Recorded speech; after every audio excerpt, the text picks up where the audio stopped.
are at the FATE Alumni Summit 2025.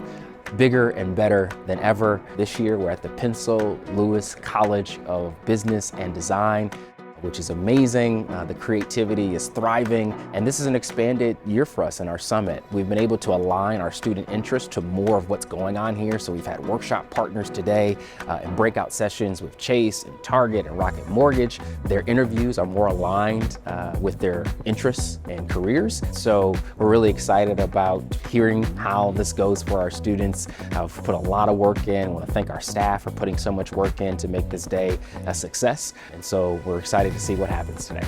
The type of skills that I believe I'm going to gain today in this event is more being able to learn how to network, being able to talk to different people and enjoy the people around me and learn from them and talk to them because they are valued and I want to listen.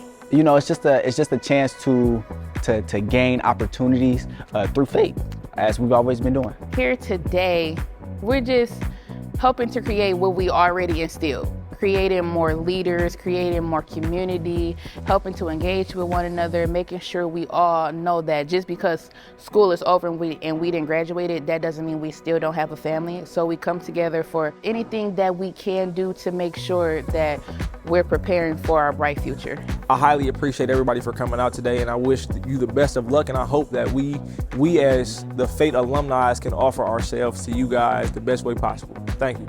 These young kids, they're sponges. They want to learn. They are inspiring. They want to be heard.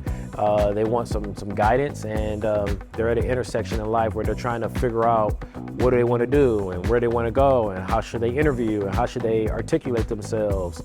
And I think more importantly, they're seeking that type of clarity so early in their life is very impressive. And I want to encourage all of them that they don't have to have it all figured out, but just know that they're in a safe space that's going to help them navigate. And I think ultimately they have that confidence in them, and I'm very impressed for them and encouraged to see where they're going to land up in the years to come.